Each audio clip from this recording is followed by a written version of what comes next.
우리 성도님들의 이 기도 덕분에 건강하게 우리 한국에 잘 다녀왔습니다.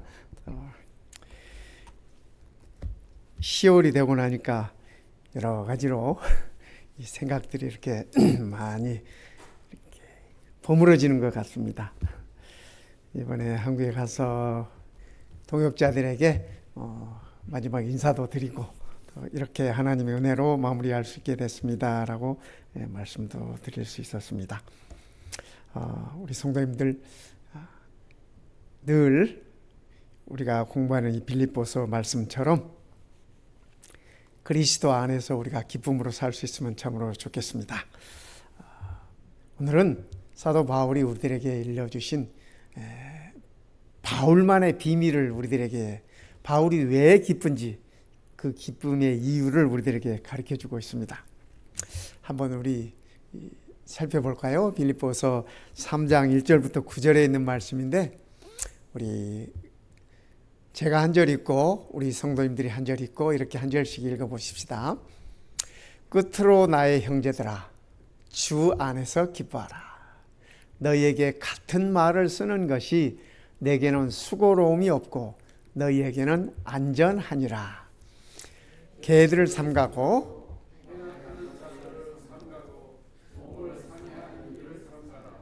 하나님의 성령으로 봉사하며 그리스도 예수로 자랑하고 육체를 신뢰하지 아니하는 우리가 곧 할례파라.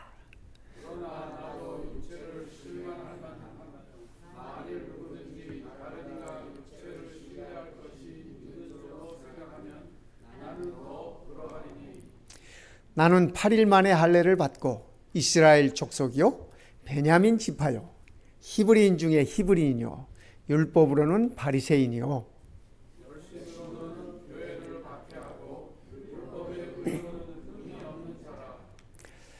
그러나 무엇이든지 내게 유익하던 것을 내가 그리스도를 위하여 다 해로 여길 뿐더러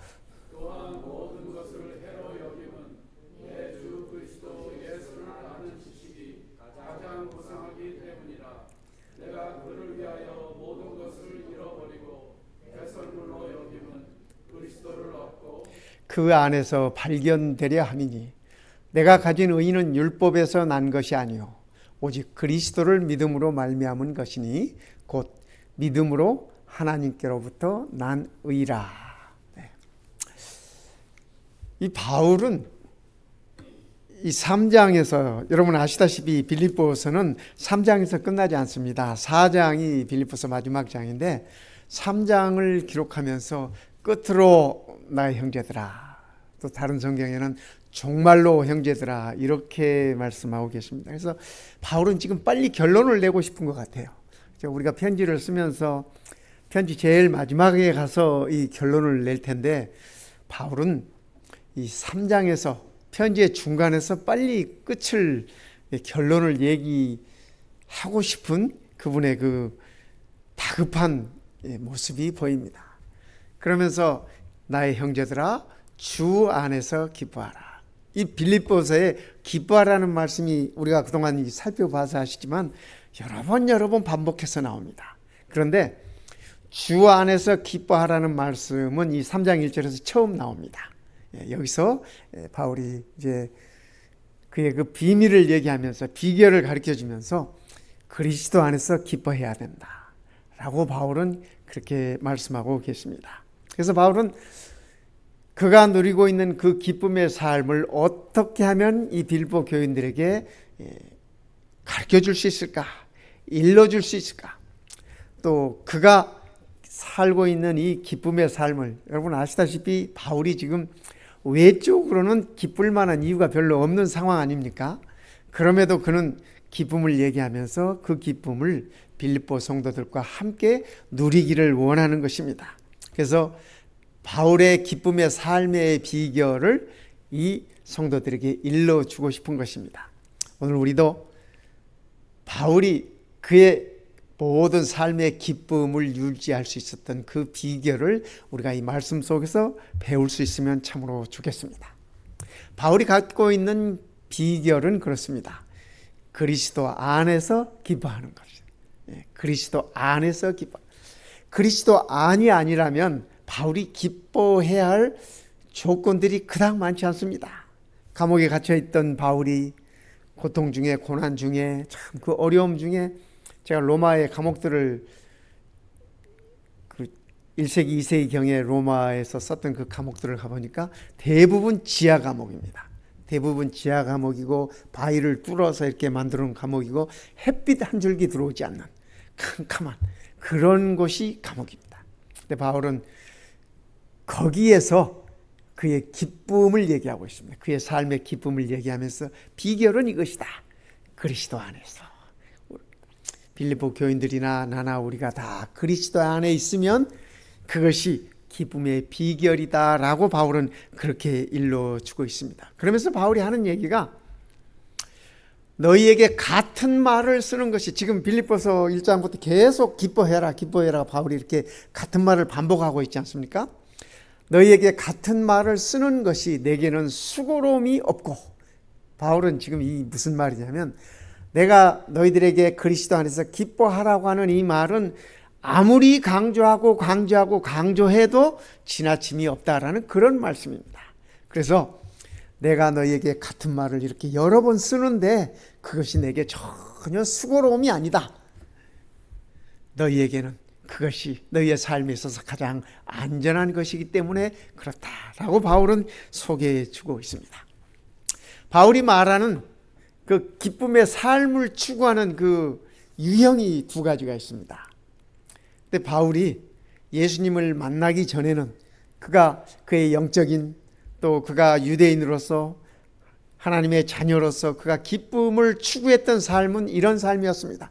율법의 길을 가는 것이 그의 삶에 있어서 기쁨을 추구하는 삶이라고 그렇게 생각했습니다.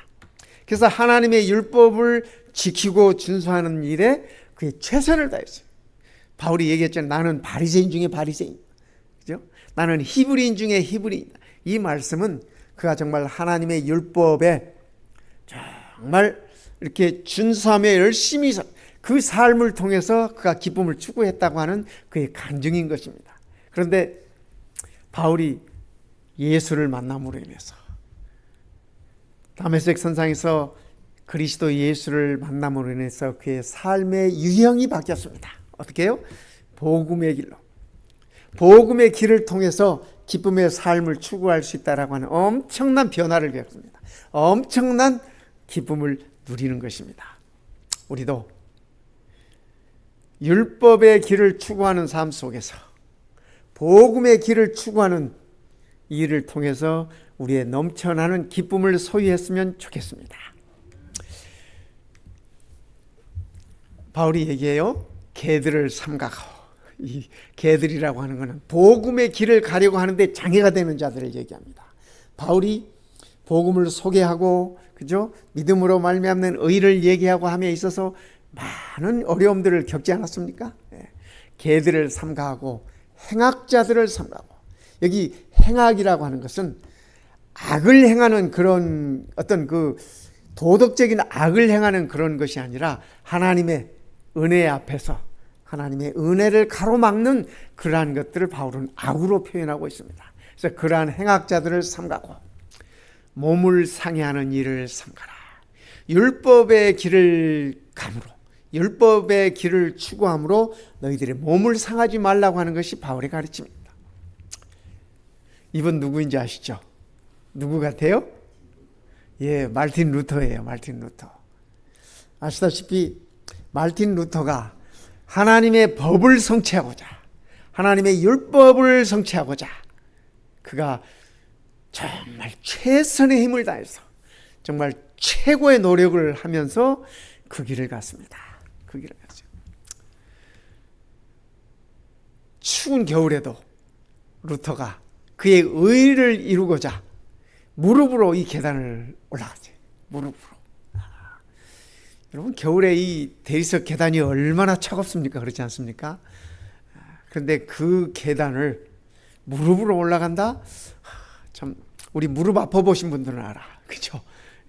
무릎에 이 통증이 있는 사람들은 차가운 돌바닥 위에 무릎을 대는 것이 얼마나 고통스러운지 우리가 압니다.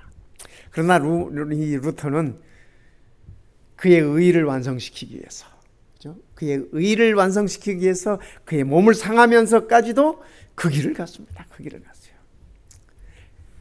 아시다시피, 그죠? 예. 그러던 어느 날 루터는 의인은 믿음으로 말미암아 살리라고 하는 이 복음을 깨닫습니다. 그 복음을 깨달았을 때 루터에게 찾아온 그 구원의 기쁨이 얼마나 큰 것이었겠습니까? 그죠? 하나님의 은혜가 더욱 크게 느껴지고 그의 삶 속에 큰 기쁨을 이렇게 가져다 준 것이었습니다. 바울도 마찬가지였어요. 그렇죠? 바울도 그가 율법의 길을 가던 자로서, 그렇죠?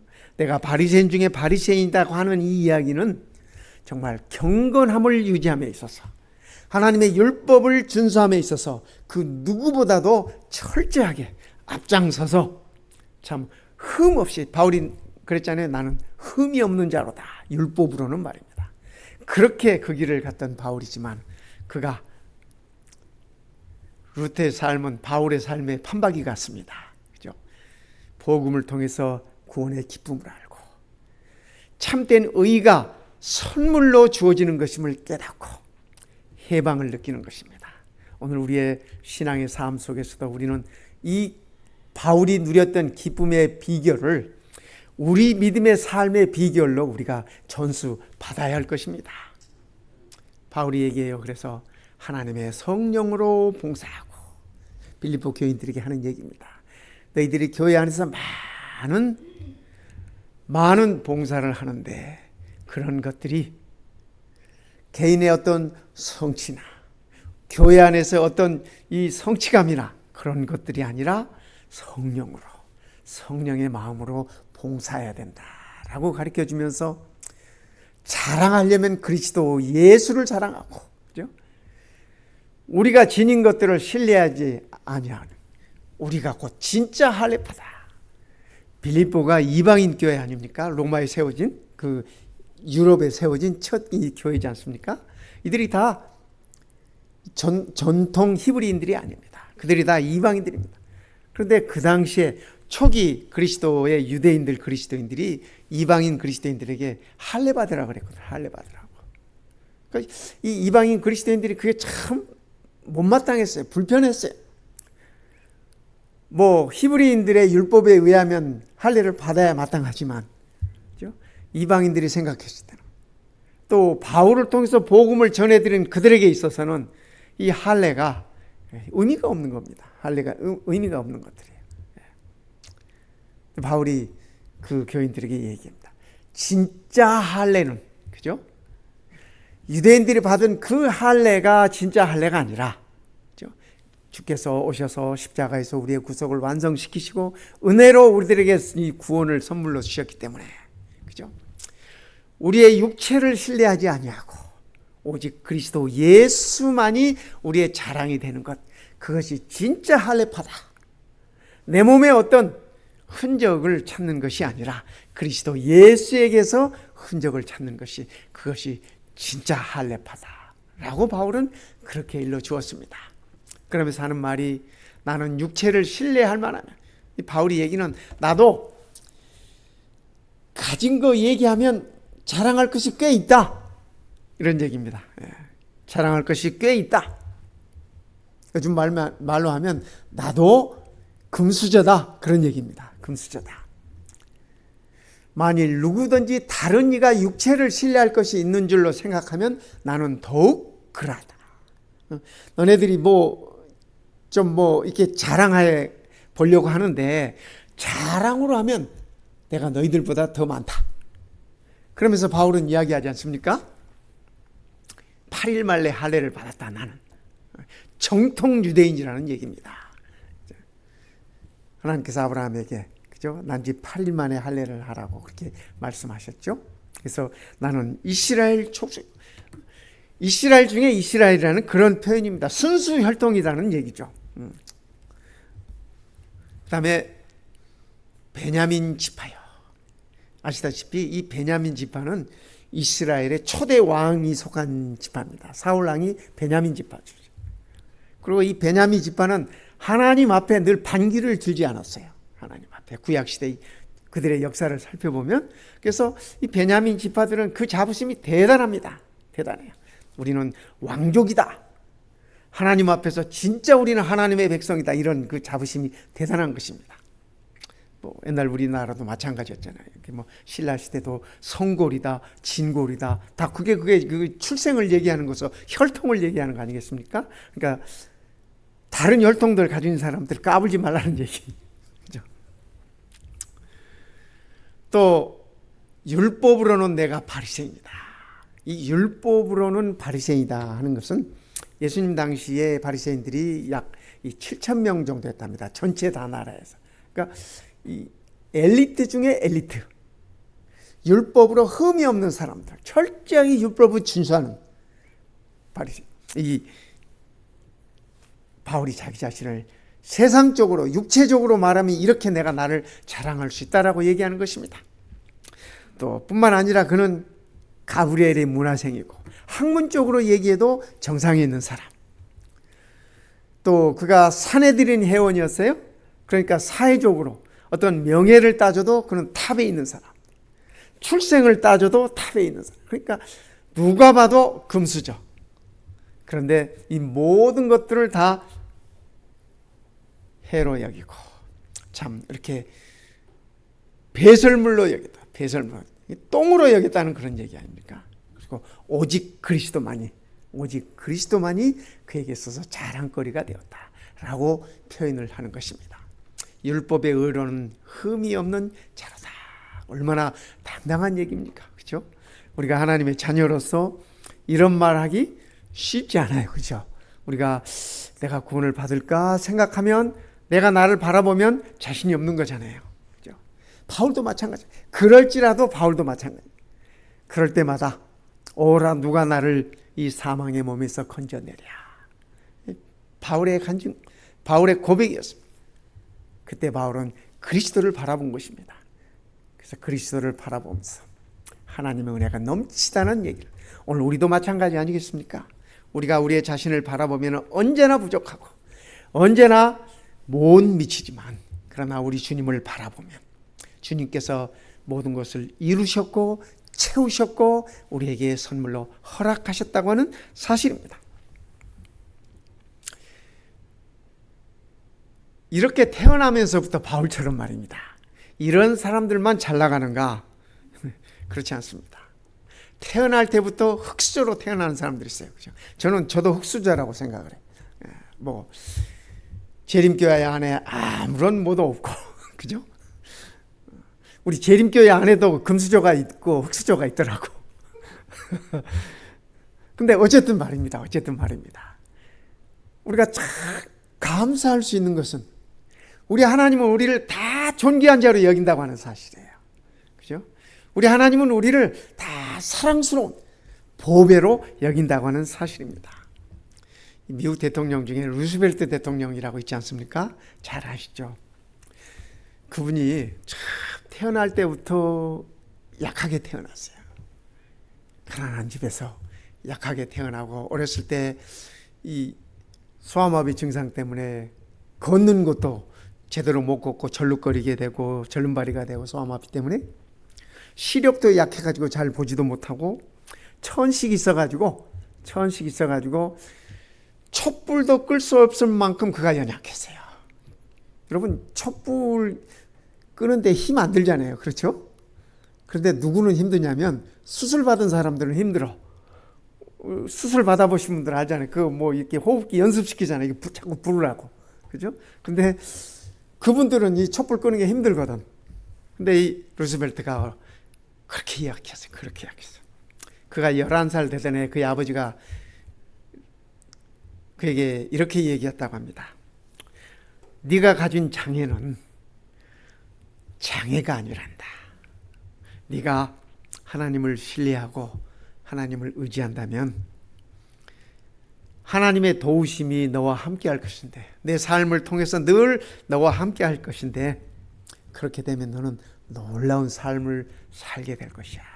늘 그의 아버지가 이 11살 때부터 이 아들에게 그렇게 일러 주었다고 합니다. 그런 가르침을 받은 루스벨트. 육체적으로는 핸디캡이 많았지만은 그가 23살에 뉴욕주 의회 의원이 되고 28살에 뉴욕시의 시장이 되고 우리가 다 아시다시피 그 후에 그는 뉴욕 주지사가 되고 또 미국의 부통령이 되고 끝내는 미국의 대통령이 되고 그랬습니다. 1906년에 루스벨트에게 세계 노벨 평화상을 주었는데 노벨 평화상을 준 이유가 그렇게 표현했습니다. 미국에 있어서 가장 어두운 시절에 미국을 재건한 사람이다. 그걸 이렇게 표현했습니다. 미국 대통령 중에 금수저로 태어난 사람들도 많이 있지 않습니까? 이 흙수저로 태어난 이 루즈벨트는 미국의 역사 속에 가장 어두웠던 시절에 미국을 재건했던 대통령으로 그렇게 평가를 받고 있는 것입니다. 오늘 우리도 하나님의 은혜 속에서 말입니다. 그죠? 우리도 하나님께서 이렇게 평가하실 것입니다. 사울은 참 그가 하나님을 위한 열심으로는 교회를 핍박하고 그리스도인들을 넘겨주고 하는 일에 아주 권위를 위임받고, 그죠? 사울이 주의 제자들에 대하여 여전히 위협과 살기가 등등하여 대제사장에게 가서 다메섹 여러 회당에 가져갈 공문을 청하니 이는 만일 그 도를 따르는 사람을 만나면 남자 여자를 막론하고 결박하여 묶어서 예루살렘으로 잡아오려 함이라. 사울이 이렇게 열심히 했어요. 그는 이 모든 일이 하나님을 위한 열심이라고 생각했습니다. 뿐만 아니라 예루살렘에서 이런 일을 향하여 대제사장들에게서 권한을 받아가지고 권위를 위임받아가지고 이 막강한 권력 아닙니까? 많은 성도들을 감옥에 가두며 또 죽일 때 내가 찬성 투표를 하였고 바울은 이 말이 스데반을 죽일 때 자기가 그 자리에 있었다는 얘기를 지금 이렇게 표현하는 것입니다. 자기가 그리스도인들을 죽일 때 찬성표를 던졌다고 하는 얘기를 하면서 내가 하나님을 위한 열심에 이렇게 열심이었다. 근데 그것이 잘못된 열심이었다고 하는 것을 지금 바울은 고백하고 있는 것입니다. 네. 그래서 우리가 하나님을 위하는 일도 방향이 제대로 돼야 돼. 다른 방향으로 아무리 열심히 가도 그것은 하나님을 대적하는 것이에요. 방향이 옳은 방향으로 잡혀서, 그렇죠? 내가 길이라고 말씀하시는 그분을 향해서 우리의 삶과 믿음의 방향이 잡힐 때 우리는 하나님에게 인정받는 그러한 아름다운 자들이 되는 것입니다. 이스라엘 역사에 있어서 가장 번창하고 가장 막강한 권력을 휘두르고 가장 행복한 왕으로 이 솔로몬을 꼽지 않습니까? 근데 저는 솔로몬의 이 행적들을 쭉 살펴보면서 그런 생각이 듭니다. 솔로몬이 정상에 섰다고 생각했을 때 아시다시피 그가 왕이 될 무렵에는 정말 하나님께 모든 걸 의지하고, 그렇죠? 하나님께 번제를 천번제를 드리고, 그렇죠? 정말 하나님께서 네가 뭐가 필요하냐 할 때 하나님 저는 연약한 사람입니다. 지혜가 필요합니다. 구할 수 있는 그 어떤 것도 구하지 아니하고 하나님의 지혜를 구한 그러한 훌륭한 왕이었습니다. 그런데 그가 번영하고 번창하고 나라가 잘 되면 잘 될수록 그때부터 솔로몬은 몰락의 길을 가기 시작한 것 같습니다. 부인들을 이방에서 데려오고 뭐 아시다시피 솔로몬이 부인도 많잖아요. 그죠? 궁녀들도 막 후궁이 2,000명. 성경에 기록된 것이 그래요. 근데 그가 정상에 섰을 때 그는 몰락의 길을 시작한 것 같습니다. 또 그가 들여온 수많은 우상들이 이스라엘 백성들을 자기의 백성들을 우상의 길로 인도하는 그런 길잡이가 되고 말았던 것입니다. 그래서 우리들 역시 신앙생활에 있어서 우리가 정상에 섰다고 생각할 때 우리는 더욱 조심해야 되는 일이 아닐까. 이분은 우리나라의 역사에 있어서 참 오명을 남기신 분이에요. 다 잘 아시잖아요. 예, 이완용이라는 분, 그죠? 예, 우리는 이완용을 부를 때 그냥 이완용이라고 그렇게 안 불러. 매국노 이완용 이렇게 부르지 않습니까? 저도 초등학교 때부터 그렇게 배웠어요. 예, 그래서 이분 이름 앞에는 늘 자꾸 매국노라는 이름을 붙여. 도대체 이분이 어떤 분이었나 제가 한번 살펴봤더니요. 이분이 대단한 분이더라고요. 예, 대단한 분이 20살에 문과 급제했습니다. 과거를 급제. 20살에 급제하는 게 이게 보통 일이 아니에요. 예, 정말 이 똑똑한 사람이고 정말 천재에 가까우신 분이에요. 예. 뿐만 아니라 그가 이 주미 공사를 지내요. 주한 이 미국에 이 거주하는 그죠? 주미 미국에 거주하는 공사. 요즘 같으면 미국에 있는 영사들이죠. 또 뿐만 아니라 주일 공사도 지냈더라고. 일본에도. 근데 이 당시에 우리나라가 청나라 때문에 많은 괴로움을 겪었습니다. 그래서 이 청일 전쟁에서 청나라하고 일본의 전쟁에서 일본이 이겨요. 일본이 이기고 그래서 우리나라는 일본이 이겼기 때문에 청나라에서부터 이 자유를 얻었다고 생각했습니다. 청나라에서 자유를 얻었다고. 나중에는 외무대신까지 됐습니다. 요즘 말로 하면 외무부 장관이죠. 네, 외무부 장관이 되시고 참 이 대단한 분이셨습니다. 그런데 이분이 이 한일 합병하는 데 있어서 그죠? 한일 합병에 이 도장을 찍고 한일 합병을 추진하는 일에 앞장섰습니다. 그래서 그 일로 인해서 우리는 이분을 나라 팔아먹은 매국노라고 그렇게 표현을 하는데 이 서대문 쪽에 가면 독립문 있지 않습니까? 혹시 보셨나요? 예. 서대문 쪽에 가면 그 독립문이라고 적혀 있는데 그 독립문이라고 하는 그 휘호를 이분이 쓰셨더라고요. 예. 이분이 쓰시고 그다음에 우리나라 독립위원회 위원장을 하셨어요. 이분이. 그러니까 그때는 일본에 대한 독립이 아니고 청나라에 대한 독립이었어요. 청나라에 대한. 그래서 그 일을 하는 데 있어서 이 모금을 주도하고 돈도 내고 이분이 이 한일 합병하는 데 있어서 주도적인 역할을 함으로 인해서 일본에서부터 받은 땅만 해도 그 금사라기 땅만 해도 여의도 지금 현재 우리 여의도에 7.7배에 해당하는 땅을 받았더라고요. 네. 어쨌든 결정적으로 이분이 이 우리나라를 일본에 넘겨주는 그 일에 앞장섬으로 인해서 역사에서 씻을 수 없는 그런 그 오점을 남겼습니다. 워싱턴 DC에서 찍은 사진이에요. 이 워싱턴 대통령, 그죠? 조지 워싱턴 대통령 생가에 가가지고 이 찍은 사진인데 이 함께 오셨던 분들이 다 그 이 영사들 그 당시에 공사들입니다. 그런데 오른쪽에 사카 쓰고 계시는 분, 키가 약간 작으신 분, 그 부부가 이완용 씨 부부입니다. 네, 이 사진이 어떻게 해가지고 이 미국에서 발견이 돼가지고 이 사진이 한국 역사에 있어서 도움이 되지 않겠나 해가지고 이 미국 박물관에서 이 사진을 이제 한국에 이렇게 보여줬는데 한국에서 이 사진을 보고 이 사진이 그 이완용 부부의 사진이었다고 하는 것을 확인해 줬습니다. 그래서 지금은 이 사진이 이 박물관에 가 있습니다.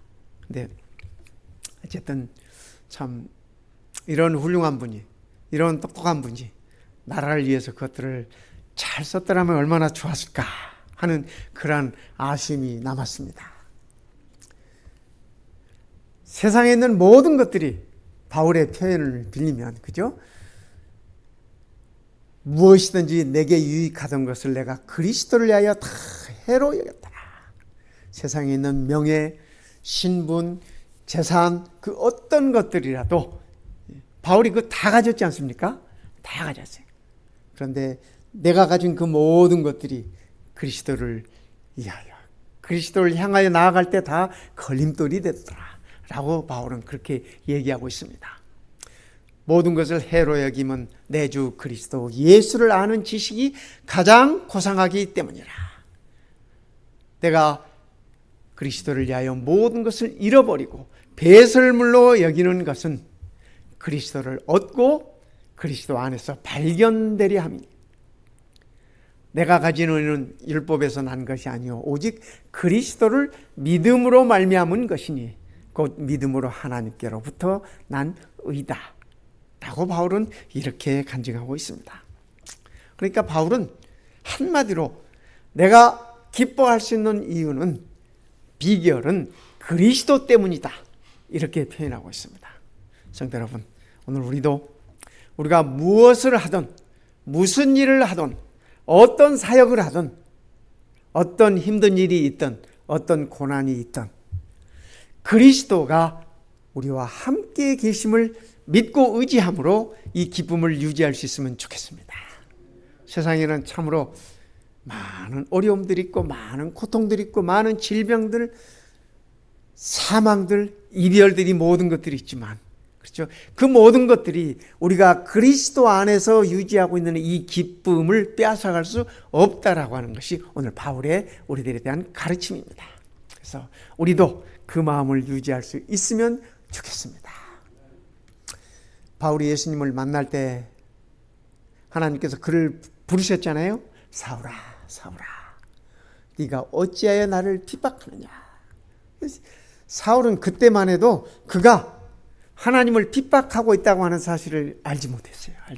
깨닫지 못했어요. 근데 하나님께서 먼저 그를 불러주셨잖아요. 주여 니시오니까 도대체 누구시길래 제게 이러십니까? 나는 네가 핍박하는 예수다. 이 사울이 다메섹 도상에서 예수님을 만남으로 그가 시력을 잃고, 그죠? 이 멀쩡하게 이렇게 보던 사람이 한순간에 시력을 잃는다면 얼마나 당황스럽겠습니까? 얼마나 절망이겠습니까? 그죠? 얼마나 참 사울이 그때 느꼈을 그 절망감을 생각해 보면 참 아찔합니다. 그죠? 예. 우리도 그런 경우가 있다고 하면 얼마나 기가 막히겠어요. 그죠? 노래를 잘하는 안드레아 보첼리라는 분 계시잖아요. 그분이 노래를 얼마나 잘합니까? 그죠? 근데 그분 이렇게 신상 명세서를 좀 살펴봤더니 그분도 11살 때까지는 정상적인 시력을 가졌더라고. 근데 그가 축구하다가 그것이 원인이 돼가지고 시력을 잃었어요. 그렇죠? 그 후에 참 그의 삶이 얼마나 힘들었을지 제가 다 이해할 수는 없지만 제가 그런 상황을 당해보지는 않았어. 그러나 그 절망감을 조금은 느낄 수 있었어요. 사울이 그랬어. 그렇죠? 사울이 3일 만에 그리고 하나님의 은혜로 이제 시력을 회복하고, 그죠? 이 아나니아 집사가 와서 하나님 대신해서 그의 시력을 회복시켜주고 하면서 그가 다시 태어나는 경험으로 아라비아 사막을 찾아가서 거기서 성경 공부를 다시, 구약학 박사 이 사울이 구약 공부를 다시 합니다. 살펴가지고 과연 내가 만난 이 예수가 메시아인가? 성경이 말하는 그 메시아인가? 그가 3년을 그곳에서 광야 신학을 합니다. 그래서 그가 예수가 메시아구나라는 확신을 가지고 돌아오고, 그때 하나님께서 이 바나바를 통해서 그를 부르시고 이방인을 위한 그릇으로 썼지 않습니까? 빌립보서를 기록하면서 바울이 그런 것들을 생각하면서 하나님의 은혜가 너무 감사합니다. 너무 감사해요. 저도 이렇게 요즘 그런 생각을 많이 합니다. 하나님께서 나를 어떻게 인도하셨나? 미국 생활이 거의 약 이제 거의 40년이 돼 가는데 하나님께서 나를 어떻게 인도하셨나 생각을 하면서 너무너무 감사하고, 또 건강한 몸으로 사역을 마칠 수 있도록 이끌어 주심이 얼마나 감사한지 몰라요. 얼마나 감사한지 몰라요. 제 친구들, 제 나이 친구들 이렇게 보니까 이렇게 살아있는 사람도 많지 않더라고요. 죄송한 얘기지만 진짜요. 진짜요. 살아있는 사람도 많지 않고, 그런데 저는 살아있을 뿐만 아니라 건강하게 또 하나님의 사역을 할 수 있었으니 그 은혜가 얼마나 크고 감사한지 몰라. 성도 여러분, 뭐 저뿐이겠습니까? 그렇죠. 우리 모두가 다 그렇지 않습니까? 우리 모두가 다 조금만 생각해 보면, 조금만 멈춰서 생각해 보면 하나님의 은혜가 너무너무 감사하고 우리가 기뻐하지 못할 이유가 없더라고요. 기뻐하지 못할 이유가 없어요. 바울의 비결을 우리의 비결 삼아서 우리도 그 기쁨을 유지하면 참으로 좋겠습니다. 이분 아십니까?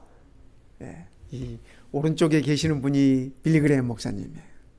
또 왼쪽에 계시는 분이 조지 샤라는 분이세요. 이 음악을 전문으로 하는 목사님이셨습니다.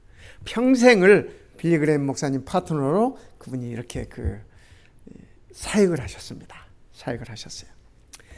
그가 이 가수로서 막 꽃을 피우고 잘 나가려고 할 때, 그죠? MBC 방송, 미국 MBC 방송 있지 않습니까? 거기에서 그가 이렇게 픽업이 됐어요. 픽업이 됐어.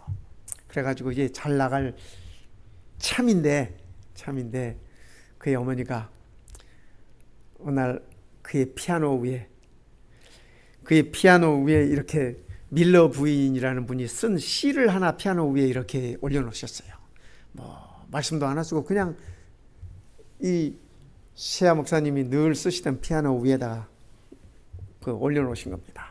그런데 그 시를 읽어본 순간 이분이 감동이 왔습니다. 그리고 예수님을 다시 만나게 됩니다. 사울이 다메섹 선상에서 예수님을 만났듯이 그의 삶에 있어서 한참 이제 꿈을 펼치고 비상하려고 하던 그 순간에 어머니가 놓은 그 작은 쪽지를 통해서 그의 삶에 전환점이 옵니다. 그분이 이렇게 간증합니다. 한번 들어보시기 바랍니다. Yes, I have a dear mother, about 84 years of age, who will be watching this program over in Syracuse, New York, and it was many years ago. She found this poem written by Mrs. Rhea F. Miller. And she found it at a particular time of my life when we were going through some temptations and spiritual need. And she put this poem on the piano. And as I read it, I had to sing it. And this simple melody came to mind that morning. It's my testimony tonight. 이분이 간증하시면서 그 시를 자기가 곡을 붙였다고 얘기합니다. Than silver or gold, I'd rather be his than have riches untold. I'd rather have Jesus than houses or lands. I'd rather be led by his nail-pierced hand. I'd rather have Jesus than men's applause. I'd rather be faithful to his dear cause. I'd rather have Jesus than worldwide fame. I'd rather be true to his holy name than to be the king of the vast domain, or be held in sin's dread sway. I'd rather have Jesus than anything this world affords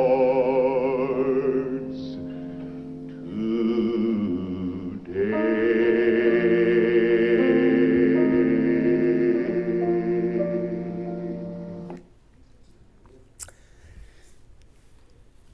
참 이분의 간증이 힘이 있죠.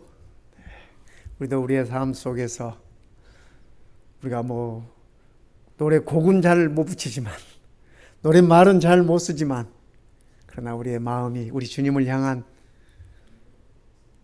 바울의 마음이 주님을 향했듯이 우리의 마음이 주님을 향한다면 우리도 또한 똑같은 승리자가 되는 것입니다. 우리 참 이 420장이에요.